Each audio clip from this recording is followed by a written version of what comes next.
ሰላም ሰላም ሰላም ውድ የቻናሌ ቤተሰቦች እንዴት ናችሁልኝ? እኔ በጣም ደህና ነኝ። እንግዲህ ዛሬ የሚገርም ፕሮጀክት ነው የምናየው። የሚገርም ቪዲዮ ነው ይዤላችሁ የመጣሁት። በእርግጥ ከዚህ በፊት አይተነው ነበር። ነገር ግን በጣም የሚገርም ለውጥ ካየሁባቸው ወይም ደግሞ በጣም ፈጣን ለውጦች ከታዩባቸው ግን ደግሞ ግዙፍ ፕሮጀክቶች ከሆኑት ውስጥ አንዱን ነው ዛሬ የምንጎበኘው። የተወሰነ ሃይላይት ላይ አሳይቻችኋለሁኝ። የተወሰነ ትንሽ ናት፣ ያቺ ግን በጣም ትንሽዬ ናት። ዛሬ እንግዲህ ወደ ቀበና ነው የመጣነው። አሁን እንግዲህ እያለፍኩ ያለሁት በኮከበ ጽባህ ትምህርት ቤት በር ጋር ነው፣ ወይም ደግሞ የእሱን አጥር ይዘን ነው እየሄድን ያለነው። እዚህም ደግሞ የመጣንበት አላማችን እንግዲህ የቀበና ወንዝ ዳር ልማት ላይ የሚሰራ አንድ ተለቅ ያለ ፕሮጀክት አለ። እንግዲህ ይሄኛው ፕሮጀክት ከዚህ ጋር ጀምሮ እስከ ላይኛው የጀርመን ኤምባሲ ጀርባ ድረስ ነው የሚቀጥለው። ከዚህ በፊት ሙሉን አይተነው ነበር፣ ልክ ፕሮጀክቱ የተጀመረበት አካባቢ ጋር ማለት ነው። ከዛ በኋላ ግን በጣም ከፍተኛ የሆነ ለውጥ ነው እየተደረገበት የሚገኘው። እዚህ ጋር አንድ ገዘፍ ያለ ድልድይ ነገሮችን እየተሰሩ ነው። ከዛ በተጨማሪ ደግሞ ረዘም ያሉ የብረት ድልድዮችም በተለይ በላይኛው ክፍል ላይ እየተሰራ ነው የሚገኘው። ሙሉን እንግዲህ ዛሬ የምናየው ነው የሚሆነው። እንግዲህ ከዚህኛው ፕሮጀክት አለፍ ብሎ እዚህ ጋር አንደኛው ክፍል ነው ያለው። ሁለተኛው ክፍል ሻግርን ወይም ደግሞ ከዚህኛው ፕሮጀክት ቀጥሎ ሌላ እዚህ ጀርመን ኤምባሲ ጀርባ ላይ አለ። ከሱ አልፎ ደግሞ እንግዲህ የቤላ ወንዝ ዳር ልማት ነው የሚቀጥለው። ዛሬ ግን የምናየው የዚህኛውን የቀበናን ወንዝ ዳር ልማት ብቻ ነው የምንመለከተው ማለት ነው። እንግዲህ ምናልባት ያው ቦታውን የማታውቁት ምናልባት ከአስፋልት መጀመር ነበረብኝ መሰለኝ ቀረጸውን። ነገር ግን እንዳጋጣሚ ሆነና እንግዲህ ገባሁ። ዙሪያውን እንደምታዩት እንግዲህ አስፋልቱ ዳር ላይ በአረንጓዴ ታጥሮ ነው የሚታየው። ምናልባት ዙም ያደረኩት የአረንጓዴ ቆርቆሮ ይታያቸዋል ብዬ ተስፋ አደርጋለሁኝ። እንግዲህ ይሄኛው ከሾላ ወይ ደግሞ ከመገናኛ በአጭሩ መገናኛ ይሻለናል።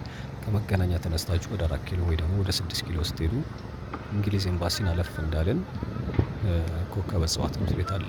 እንግዲህ ከሱ ጀምሮ ዙሪያው የቤላ የሚወስደውን መንገድ የእሱኛው አስፓልት አጠገብ እንግዲህ የቀበና ወንዝ እንዳለ ይታወቃል። ያው ቀበና ወንዝ መቼም ስመጥር ነው አዲስ አበባ ውስጥ የተለያዩ ዘፈኖችም ስለተዘፈነለት ወደ መጣበት ይመስለኛል ብዙዎቻችሁ። አዲስ አበባ ላይ ረጅም ጊዜ ነው ሰው እንኳን በእርግጠኝነት በደንብ ያውቀዋል። እንግዲህ እሱኛው ስር በዚህ በቀኝ በኩል ያለው ፕሮጀክት ነው፣ ወይም ደግሞ በዛኛው በኩል አልተጀመረም የዚህ ወንዝ ዳር ልማት ነው። ይህኛው የጀመሩት በዚህ ከትምህርት ቤቱ ጎን ነው። ይህ በቀኝ በኩል የምታዩት የታሪካዊ ኮከበ ጽባህ ትምህርት ቤት አጥር ነው። እንግዲህ እሱ ጋር ነው ይህ ብዙ ፕሮጀክት እየተሰራ የሚገኘው። እዚህ ፊት ለፊት ላይ አሁን ፈርሷል እንጂ አንዲት ኤሌመንተሪ ነበረች ከዚህ በፊት ሙሉ እንደተጀመረ አካባቢ በደንብ ስለሚችል አብረን ነበር ያየነው። ለሌላ ደቂቃ ቆይቼበት ነበር። እንግዲህ ከዛ በኋላ እዚህ ነገር በጣም ተለቅ ያለ ለውጥ ነው ያለው። በተለይ ወደዛ ደግሞ ጠጋ ስንል እጅግ ገዘፍ ብሎ የሚታይ ፕሮጀክት ነው። በተለይ በዛኛው በኩል ያለው ከዚህ በፊት ስናይ ቤቶች ዳር ዳር የነበሩ እነዚህ ጭቃ ቤቶች ቀበሌ መሬት ቤቶች ነበሩ። እሱን ማፍረስ ነበሩ። አሁን ላይ ግን ያለ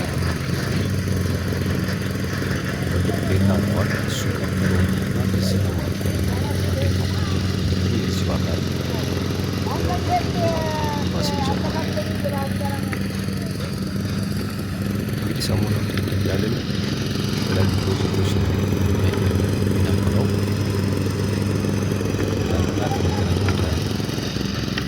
ጫካ ነው መንገድ ወይም ደግሞ እስከ መግቢያው አካባቢ ድረስ ነበር ያየነው። ሙሉ ግቢ ውስጥ መግባት እንደሚቻል መቼም ትረዱኛላችሁ ብዬ አስባለሁ። ለዛ ነው። ከዛ ቀደም ብሎ ደግሞ የአፍሪካ ትልቁ የውሃ ፓርክ እዚህ ፒኮክ አካባቢ ተጀምሯል እና ሚዲያ ላይም ወይ ደግሞ ዜና ላይ ሰምታችሁታል ብዬ ተስፋ አደርጋለሁ። ብዙዎቻችሁም በእርግጥ አይታችሁታል። እሱን ነበር ያቀረብኩላችሁ። ዛሬ ደግሞ ወደዚህኛው ፕሮጀክት ነው የመጣ ነው። እንደምታዩት የሆነ ተለቅ ያለ ግድብ አይነት ነገር ነው እየሰሩ የሚገኙት። በነገራችን ላይ ድልድዮችም አሉት በዛኛው በተለይ ተሻግሮ ልክ እንደ ቀለበት መንገድ አይነት ድልድይ ነገሮችም እየተሰራለት ነው የሚገኘው። በእርግጥ ከዚህ በፊት እንዲህ አይነት እንትኖች ሚዲያ ላይ ሰማ ነበረ። ተለቅ ተለቅ ያሉ የድልድዮች ይሰሩለታል ተብሎ ነበረ። እኔ ቤላ ላይ ብቻ ነበር የመሰለኝ፣ ግን እዚህኛውም ጋር ያለው ነው የሚመስለኝ። በተለይ በታችኛው በኩል አስፋልቱ ተሻግሮ ወይ ደግሞ እዚህ የኤምባሲው አጠገብ አስፋልቱ ያው አለ፣ እሱ ጋር ሲሰሩ አይቻለሁኝ።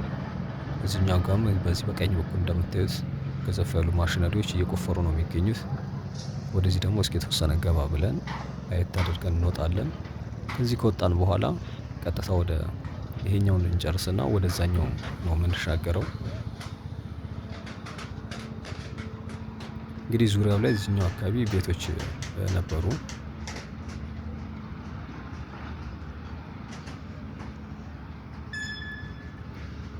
ዙሪያው ላይ ያሉት እነዚህ አሁን ላይ በእርግጥ የሉም፣ የዚሁ የልማቱ አካል ስለሆኑ ማለት ነው።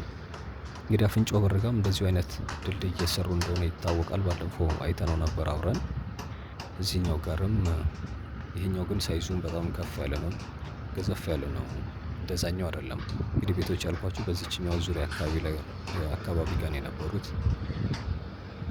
የዚህ የትምህርት ቤቱን አጥር ይዛችሁ ቀጥታ እንደ አቋራጭ መንገድ ነበር። በፊት ለፊት ነው አስፋልቱ የሚገኘው በዚህ ነጩ ህንፃ ጋር ማለት ነው። ዋናው መንገድ እሱ ነው። ነገርም በዚህኛዋ ልክ እንደ መንደር ውስጥ አድርጋችሁ በጀርባ ወደ ኤምባሲው መሻገሪያ እንዲሁም ደግሞ ወደ ቤላ ለመሄድ ያው ታክሲ ቀጥታ 6 ኪሎ አሁን ካለንበት ከተነሳንበት ወደ 6 ኪሎ ካልሄዳችሁ ታክሲ የለም።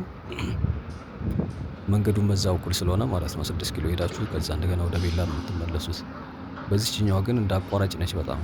በተለይ አሁን እኛ ወንዙን ተከትለን ስንሄድ የዛሬ ጉብኝታችን የሚሆነው እስከዛኛው የቤላ ጋር ባንደርስም እስከ ድልድዩ ወይም ደግሞ የቤላ ወንዝ መነሻው ድረስ ነው የምናየው። ዙሪያው እንደምታዩት ነው። ገዘፍ ያለ ፕሮጀክት ነው። ከወንዝ ዳር ገዘፍ ያለ ነው የሚመስለው እንደምታዩት። ልክ እንደዚሁ አይነት ተመሳሳይ ቤላ ወንዝ ጋር እንደሰሩት አይነትም ደግሞ እቺ የወንፊት ብረት ድልድይ ረዘም ያለ በጣም ተሰርቶለታል።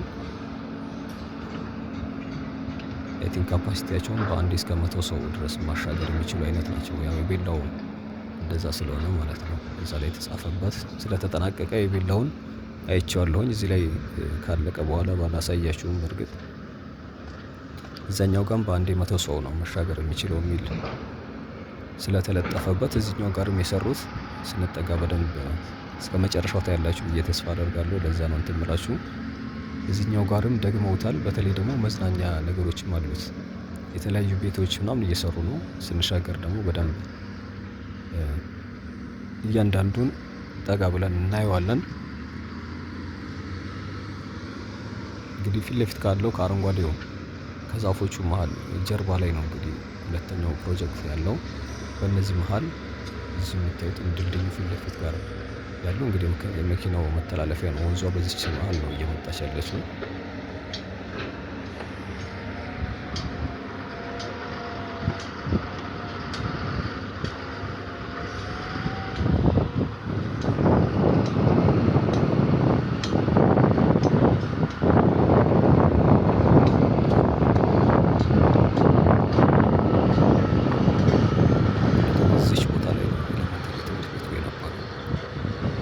ከዛ በኋላ ነው ይሄኛው ፕሮጀክት የተጀመረው። ትምህርት ቤቱም ኦልሬዲ ኮከበ ጽባ ኤሌመንተሪ ማስተማር ስለሚችል ደግሞ እያስተማረ ስለሆነ ወደ አንድ ነው እንትን የተደረጉት።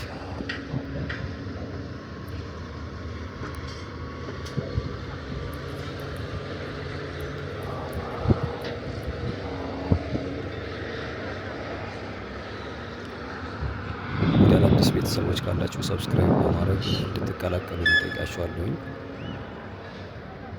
ነባር ቤተሰቦች ቪዲዮውን ላይክ በማድረግ ጀምሩ። ሀሳብ አስተያየታችሁን ደግሞ ኮመንት ላይ እያስቀመጣችሁልኝ ቀጥታ ከዚህ ወጥተን ወደዛኛው ፕሮጀክት ነው የምናመራው። ያው እዚሁ ወደዛኛው ክፍል ማለት ነው። ልክ ባምቢስ ወንዝ ዳር ላይ እንዳየነው አይነት ከድልድዩ ባሻገርና ከድልድዩ ወዲና ከድልድዩ ወደዛ የሚባል እንዳለ ሁሉ ማለት ነው። ባምቢስ ጋር ከሁለት ክፍል ነው የነበረው እንደምታውቁት። እዚህም እንደዛው ተመሳሳይ ነው እና ሁለቱንም ነው ለማየት ምን ሞክረው እናያለን። ሁለቱንም በእርግጠኝነትም ወደዛው እናቀናለን በቀጥታ። እንግዲህ ተሻግረናል ወደ ሁለተኛው ክፍል በመሀል እንግዲህ አስፓልት አለች እና አስፓልቷን ተሻግሬ ነው ወደዚህ የመጣሁት። ያው ኤምባሲው ያልኳችሁ እዚች ጋር ነው። ከኤምባሲው ጀርባ ላይ ነው እንግዲህ እንደምታዩት እዚህ ጋር አስፓልት እየሰሩለት ነው።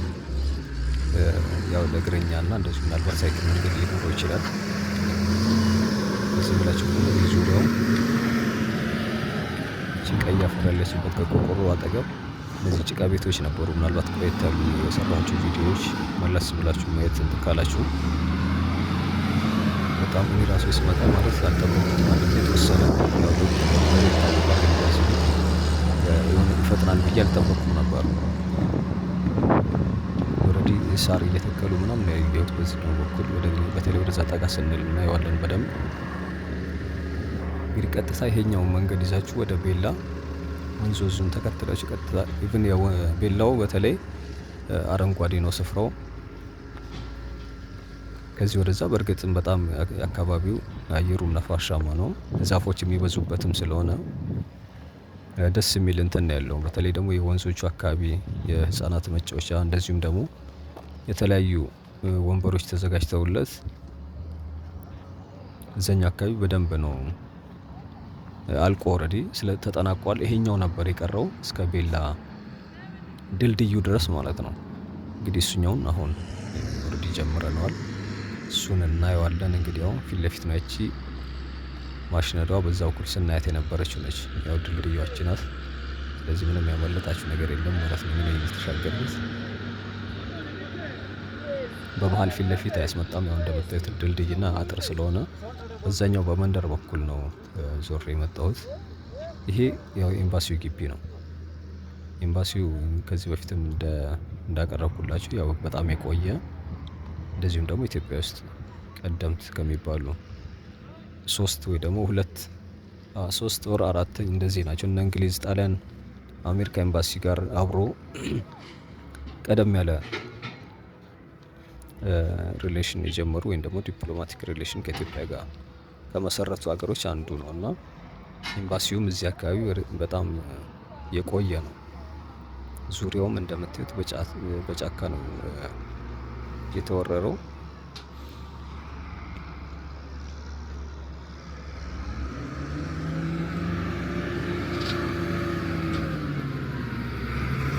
ይህኛው አካባቢ ትዝ ይለኛል ግን ስናልፍበት እየተቆፋፈረ ነው የነበረው። አሁን እየሄድኩ ያለሁበት መንገድ ማለት ነው። መንገዱ ምናምን አልነበረም።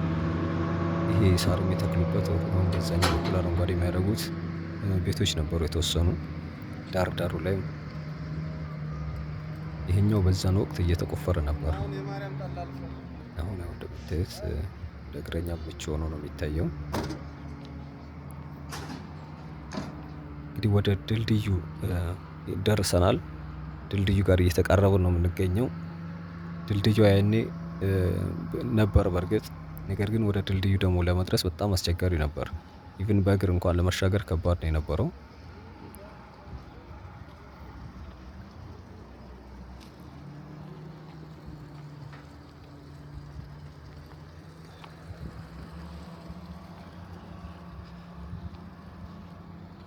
እንግዲህ ቤላ አዲስ አበባ ውስጥ በጣም ቀደምት ክፍለ ከተማዎች ወይም ደግሞ ከአዲስ አበባ መቆርቆር ጋር ታሪካቸው ረጅም ጊዜ ከቆዩ ክፍለ ከተማዎች ውስጥ ምናልባት ግንባር ቀደም ከሚባሉት ዋነኛዋ ናት።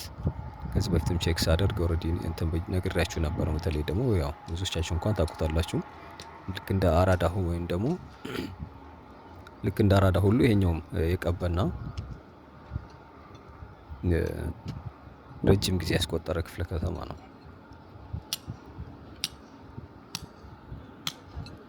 ወንዙ ደግሞ መኖሩ በተለይ ደግሞ ለሰፈሩ መቆርቆር አስተዋጽኦ እንደነበር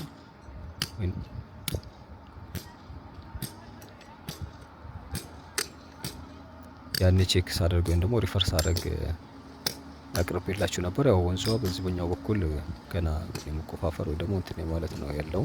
የእግረኛው መንገድ ነው ያለው እንትን ያሉት እየጨረሱት የሚገኙት። የአጥሩ ዙሪያ ያው እንደምታዩት ነው።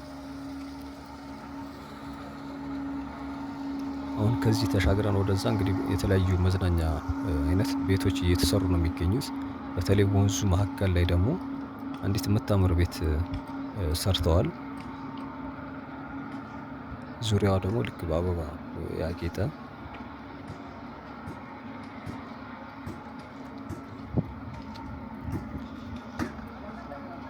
ከእሷ ጀርባ ላይ ደግሞ ያቺ ያልኳችሁ አረንጓዴ ብረት ድልድይ አለች፣ መሻገሪያ ረዘም ያለች።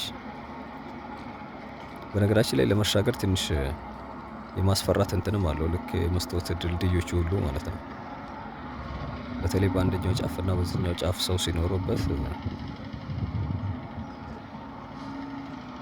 የመንቀጥቀጥ ባህሪ ስላለው፣ ግን ዙሪያው በደንብ የተሰራ ስለሆነ ምንም የሚያሰጋ ነገር የለውም።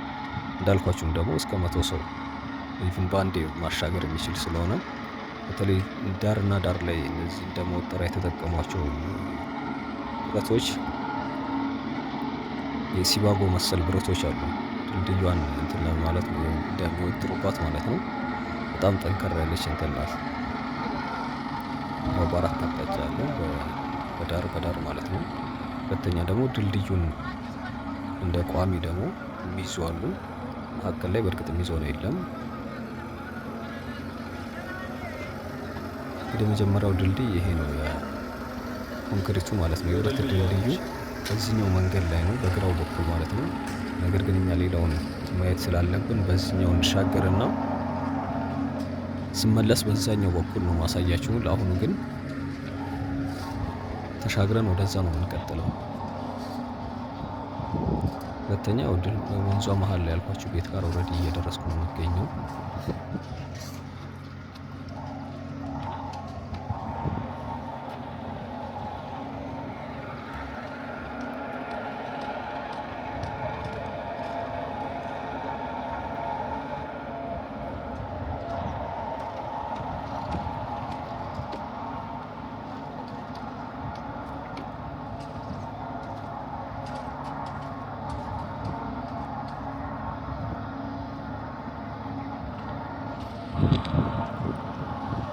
እንግዲህ ወንዟ ስር ወይም ደግሞ መካከል ያልኳችሁ እችኛዋ ነች ቤቷ ማለት ነው።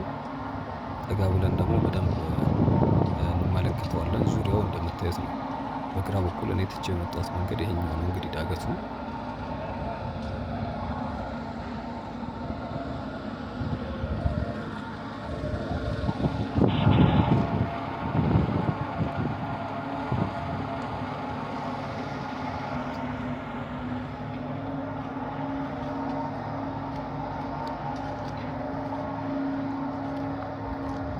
አሁን የምንሄድበት አቅጣጫ በዚህ በቀኝ በኩል ቆርቆሮ አጥሩን ወይም ደግሞ ይቺ ኤምባሲው አጥርን ተከትሎ ቤቶች ነበሩ።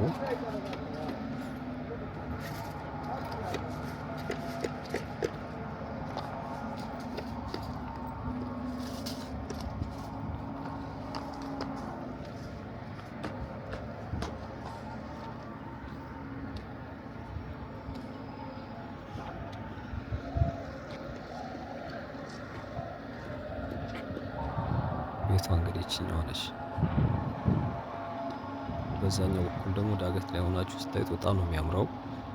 በተለይ ይሄ ዙሪያው ደግሞ የወንዙ ወይም ደግሞ ውሃው የሚያልፍበት አካባቢ ሲጠናቀቅ ደግሞ የተሻለ የሚሆን ነው የሚመስለኝ። እዛ ድልድዩ ላይ ሆነን ደግሞ የተወሰነ እናየዋለን።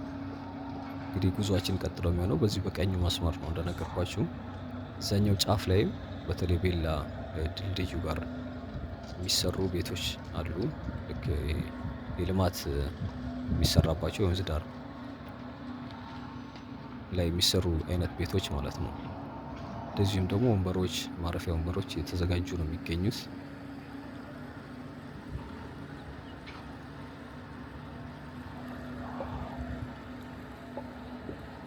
ከዚህ ጀርባ ደግሞ አንድ የሆነ ተቋም አለ። ምን እንደሆነ በእርግጠኝነት ላውቀው አልቻልኩም። የባስኬትቦል የእግር ኳስ መጫወቻ ትምህርት ቤትም ይመስላል። የሆነ ምን በእርግጥ ትምህርት ቤት እንዳልሆነ አውቃለሁኝ።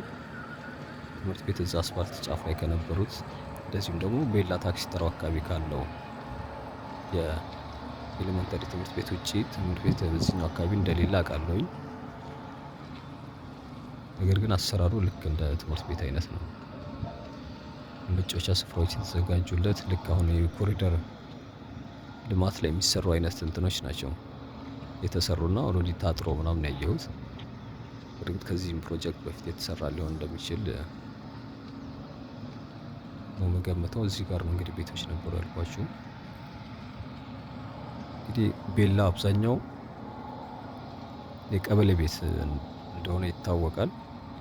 በርካታ የቀበሌ ቤቶች አሉ። ያው የግልም ይኖራል፣ ምንም ጥያቄ የለውም።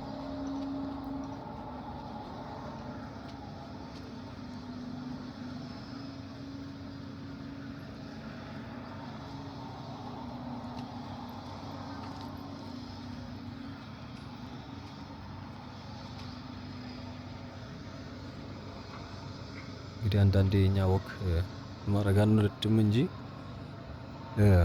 ያው በእርግጠኛስ ማለት እንኳን አልችልም። ከመገናኛ ወይ ደግሞ ከዚህ ከሾላ ቀጥታ 6 ኪሎ ምናምን ከመሄድ ይሄኛው የወንዙ ዳር ተከትሎ መሄድ ደግሞ እንደውም ሳይሻል አይቀርም። ኦልሬዲ እኮ ወደ ቤላ እየደረስን ነው። አስቡት፣ ታክሲ ይዘን ቢሆን ኖሮ ገና 6 ኪሎ ሄደን ከ6 ኪሎ እንደገና ወደ ቤላ 2 ታክሲ መመለስ ነበር የሚሆነው። ይችኛዋ ግን በቃ ሾርት ከት ነች።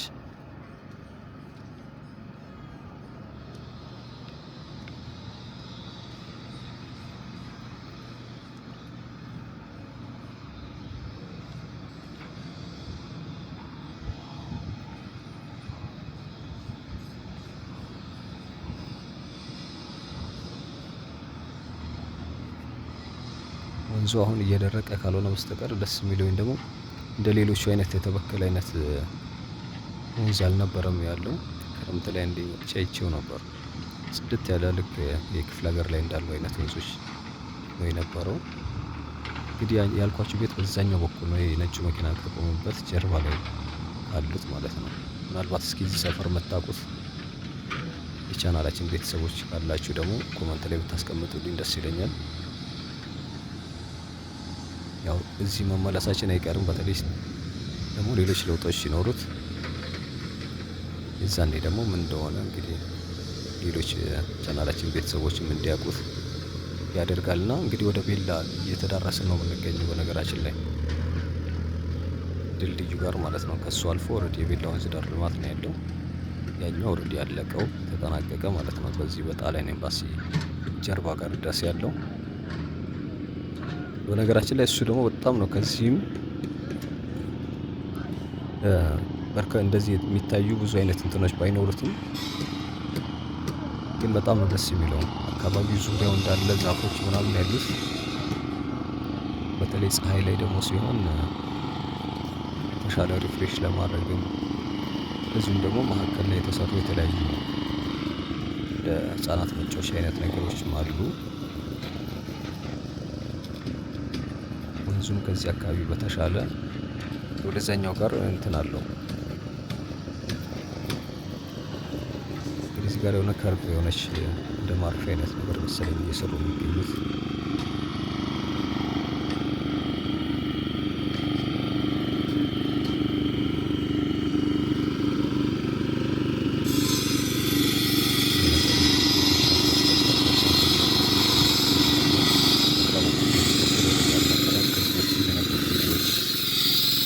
መለስ ብላችሁ ብታዩ በዚሁ ነው የነበረው።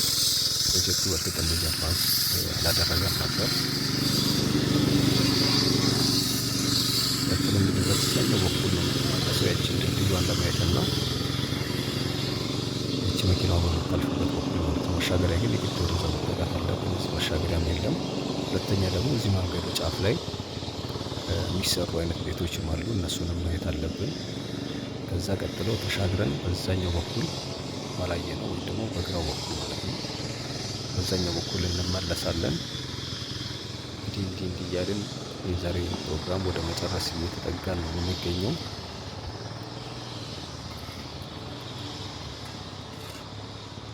ሀሳብ አስተያየታችሁን ኮመንት ላይ ማስቀመጣችሁን አትርሱ። ያው ሰብስክራይብ ያላደረጋችሁን ሰብስክራይብ እንድታደርጉ ጠይቃችኋለሁ። ነገ ደግሞ ሌላ ቪዲዮ ይዤላችሁ እመጣለሁ። እስከ ነገ መልካም ጊዜ እንዲሆን እመኛለሁ። ታክሳችሁ ስለተከታተላችሁኝ በጣም ነው የማመሰግነው። እንግዲህ ወደ ጫፍ ወጥተን ዞር ብለን በዛኛው ተመልሰን ነው የምንጨርሰው። እስከ ነገ መልካም ጊዜ እንዲሆን እመኛለሁ። ቻው፣ መልካም ጊዜ።